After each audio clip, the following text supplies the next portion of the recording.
പ്രതിപക്ഷത്തിന് ഇതിനകത്ത് എന്താ റോള്?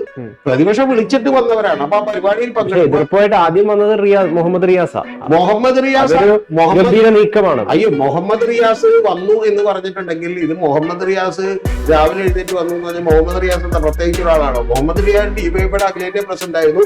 ഇപ്പൊ CPM-ന്റെ സ്റ്റേറ്റ് സെക്രട്ടേറിയറ്റ് മെമ്പറാണ്. സ്വാഭാവികമായിട്ട് മുഹമ്മദ് റിയാസ് പറയും. അതെന്താ?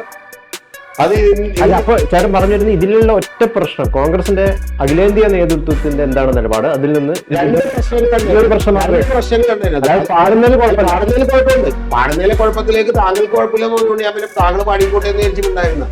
ഞാൻ ചോദിക്കുന്നത്, അങ്ങനെ ഉണ്ടെങ്കിൽ നാളെ ഇന്ത്യ മഹാരാജ്യം എന്ന് പറയുന്ന രാജ്യത്ത് ഒരു തരത്തിലുള്ള ഔദ്യോഗിക ചടങ്ങുകളിൽ പാടുന്ന പാട്ടുകളിൽ ഏതെങ്കിലും ഒരു മതത്തിന്റെ, ഹിന്ദു മതത്തിന്റെ എന്നല്ല, ഏതെങ്കിലും ഒരു മതത്തിന്റെ ദൈവങ്ങളെ ആരാധിക്കുന്ന വരികൾ ഉണ്ടാവേണ്ടതില്ല എന്നുള്ളത് നേരത്തെ തന്നെ കോൺഗ്രസിന്റെ നിലപാടാണ്, തീരുമാനിച്ച കാര്യമാണ്.